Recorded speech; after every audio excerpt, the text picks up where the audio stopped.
young Rodrigo Roa Duterte.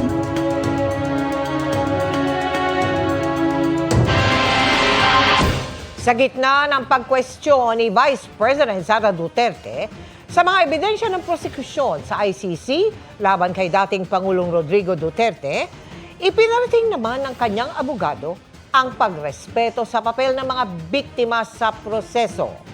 Naniniwala rin itong mapagbibigyan sila kapag humingi ng interim release para sa dating Pangulo. Mula sa The Hague, Netherlands, nakatutok si Maris Umali. Maris? Mel, naniniwala nga ang defense team ni dating Pangulong Rodrigo Duterte na pagbibigyan ng International Criminal Court kapag humingi sila ng interim release para sa dating Pangulo. Today to represent a former minister of the... Paniwala ni Lead Defense Counsel Nicholas Kaufman, pasok sa mga kondisyon ng kaso ni dating Pangulong Rodrigo Duterte para mapagbigyan ang hihingi niyang interim release. Binanggit niya ang mga karaniwang dahilan para tanggihan ng isang akusado.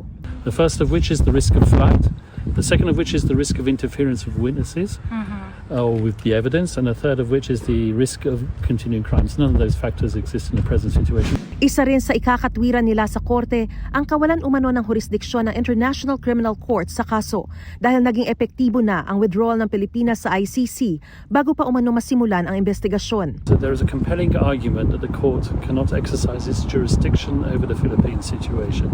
That is a live issue. It's an issue which has been through the Philippines courts. It's an issue that's been through the ICC as well. It is a compelling argument. Sinisikap naming kunan ng pahayagang prosekusyon kaugnay nito, pero dati nang sinabi ng ICC na pasok pa rin sa kanilang jurisdiksyon ang mga krimeng naganap bago kumalas ang Pilipinas sa Rome Statute. So the court's jurisprudence has already indicated that the ICC retains jurisdiction even after the withdrawal of a state, but only for the crimes that are allegedly were committed during the period when the state was a state party to the ICC Rome Statute. Dagdag ng international law expert at abogado ng mga biktima ng umano'y extrajudicial killings na si Attorney Joel Butuyan. Ang ating Korte Suprema, naglabas din siya ng desisyon na kahit na hindi na tayo miyembro, meron pa rin tayong obligasyon and meron pa rin jurisdiction yung ICC for crimes committed while we were still a member of the ICC. Nagsumite ang prosekusyon sa ICC Pretrial Chamber ng 181 ebidensya bilang suporta sa asuntong crimes against humanity o murder. Kinwestiyon ito ni Vice President Sara Duterte at tinanong kung sapat ang bilang para masabing may crimes against humanity.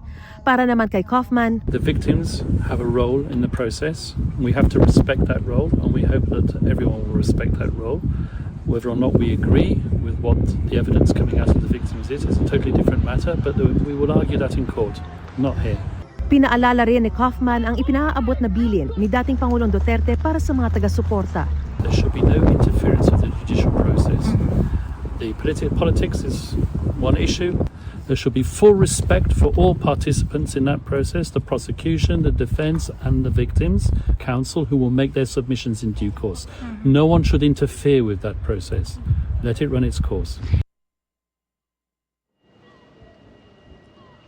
Mel, bagamat in high spirits, sinabi naman ni Attorney Kaufman na nahihirapan pa rin daw si dating Pangulong Rodrigo Duterte na makapag-adjust sa loob ng ICC detention facility, lalo't 80 taong gulang na siya at may iniinda ring mga medical issues. At yan ang pinakasariwang balita mula pa rin dito sa The Hague, Netherlands. Balik sa'yo, Mel.